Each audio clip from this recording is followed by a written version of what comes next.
আসসালামু আলাইকুম ওয়া রাহমাতুল্লাহ। প্রিয় দর্শক, আশা করি সবাই ভালো আছেন। আজ আমি আপনাদেরকে জানাবো আমাদের কর্মের ফল বনাম তকদির বা ভাগ্য। কোরআন হাদিসের আলোকে আমি আলোচনা করব। তকদির বা ভাগ্যে বিশ্বাস ইসলামের প্রাথমিক সপ্তম বিশ্বাসের অন্যতম। তকদির শব্দের আবিধানিক অর্থ মুকাদ্দার বা নির্ধারিত। তকদির শব্দটি কখনো কখনো সিদ্ধান্ত অর্থে ব্যবহৃত হয়। প্রতিটি বস্তুতে সৃষ্টিগতভাবে আল্লাহ নির্ধারিত প্রকৃতি প্রদত্ত তার নিজস্ব কিছু গুণ, ক্ষমতা ও সম্ভাবনা বিদ্যমান থাকে। বস্তুর অন্তর্নিহিত গুণাগুণকে কদর বলা হয়। কদর অর্থ ভাগ্য, অর্থাৎ যা ভাগ করে দেওয়া হয়েছে। কদর মানে নির্ধারিত, অর্থাৎ যা নির্ধারণ করে দেওয়া হয়েছে। এটি মূলত কোনো বস্তুর সম্ভাবনা বোঝায়, যাকে পদার্থের ধরন বলা যায়। কদর বা সম্ভাবনাকে কাজে লাগানো হলো আমল বা কর্ম। আমল বা কর্ম এবং কর্মের সঙ্গে সংশ্লিষ্ট থাকে নিয়ত বা ইচ্ছা। মানব সমাজে কর্ম অনুযায়ী ফল লাভ হয়। আল্লাহ তাআলা নিয়ত বা ইচ্ছা অনুযায়ী ফল বা প্রতিদান দিয়ে থাকেন। কখনো কখনো দেখা যায় বস্তু তার নিজ কদর বা ক্ষমতা অনুযায়ী কাজ করতে পারে না বা করে না, তখন তাকে বলা হয় কাজা। কাজা অর্থ সিদ্ধান্ত। মহান আল্লাহ তাআলার ফয়সালা। কাজা কখনো কদরের অনুকূলে হয়, আবার কখনো কদরের প্রতিকূলে হয়।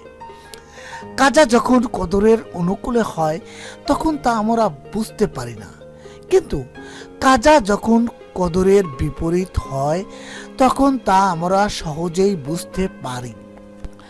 প্রিয় দর্শক, সব বস্তুর স্রষ্টা মহান রব্বুল আলামিন আল্লাহ তাআলা। মানুষের কর্মের স্রষ্টাও আল্লাহ তাআলাই, কিন্তু মানুষ আপন কর্মের ফাইল বা কর্তা। পার্থক্য হলো আল্লাহ তাআলা হলেন কাজের মালিক বা স্রষ্টা, আর মানুষ হলো সে কাজের ফাইল বা কর্তা। সুতরাং একদিকে মানুষ যেমন মুখতারে কুল বা সম্পূর্ণ স্বাধীন নয়, অন্যদিকে মানুষ তেমনি মাজবুরে মাহাজ বা সম্পূর্ণ অক্ষম নয়।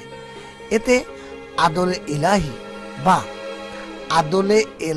বা আল্লাহ তাআলার ন্যায় বিচার ও আল্লাহ তাআলার আদল বা আদিল ন্যায় বিচারক হওয়াও বহাল থাকে। মহান রব্বুল আলামিন আল্লাহ তাআলা অতীত, বর্তমান ও ভবিষ্যৎ সব কিছুই জানেন। একে বলা হয় ইলমে ইলাহি বা আল্লাহ তাআলার জ্ঞান।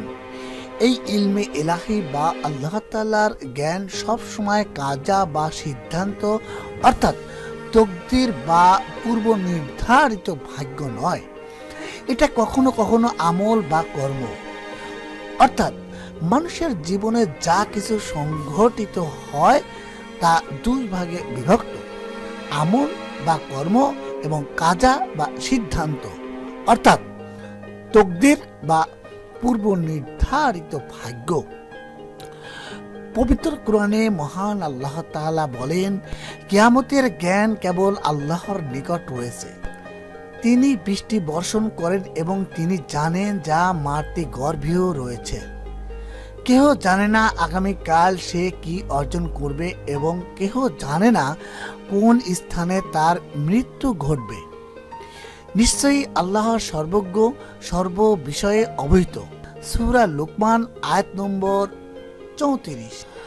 তকদির বা ভাগ্যকে মুসলিম দার্শনিকেরা দুভাগে ব্যাখ্যা করেছেন: মুবরাম ও মুআল্লাক।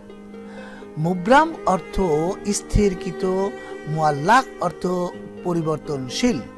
আল্লাহ তাআলা ভাগ্য নির্ধারণ করেছেন, তিনি পরিবর্তন করারও ক্ষমতা রাখেন। তকদির বা ভাগ্য নেক আমল দ্বারা, পিতা মাতার দোয়া ও সদকা ইত্যাদির মাধ্যমে পরিবর্তন হয়। তকদির বা ভাগ্য মানুষের অজানা, অজ্ঞেয় ও অজেয়। আমরা জানি না তা স্থির নাকি পরিবর্তনশীল। সুতরাং আমাদের উচিত হলো আল্লাহর উপর ভরসা রাখা, আল্লাহর রহমত চাওয়া ও এমন নেক আমল করা যার মাধ্যমে আল্লাহ তুষ্ট হয়ে আমাদের তকদিরকে সৌভাগ্যে পরিণত করবেন। কর্মই ভাগ্য পরিবর্তনের সহায়ক। কর্মই ভাগ্য পরিবর্তনে সহায়ক। তাই সৎকর্ম বা নেক কর্ম আমলের প্রতি মনোযোগী হওয়া বাঞ্ছনীয়। তাই প্রিয় মুসলিম ভাই ও বোনেরা, আসুন আমরা নিজেদের সৎ কর্ম এবং নেক আমল বৃদ্ধি করি, আল্লাহ তাআলার কাছে সর্বদা মোনাজাত করি এবং চাইতে থাকি আল্লাহ যেন আমাদের কর্ম ভালো করে দেন এবং ভাগ্যকে ভালো করে দেন।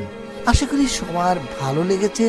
যারা আমার চ্যানেলটিতে নতুন এসেছেন তারা অবশ্যই সাবস্ক্রাইব করবেন, যেন নতুন কোনো ভিডিও আপলোড দেওয়ার সঙ্গে সঙ্গে সবার আগে পৌঁছে যায় আপনার কাছে। সবাই ভালো থাকবেন। আসসালামু আলাইকুম ওয়া রাহমাতুল্লাহ।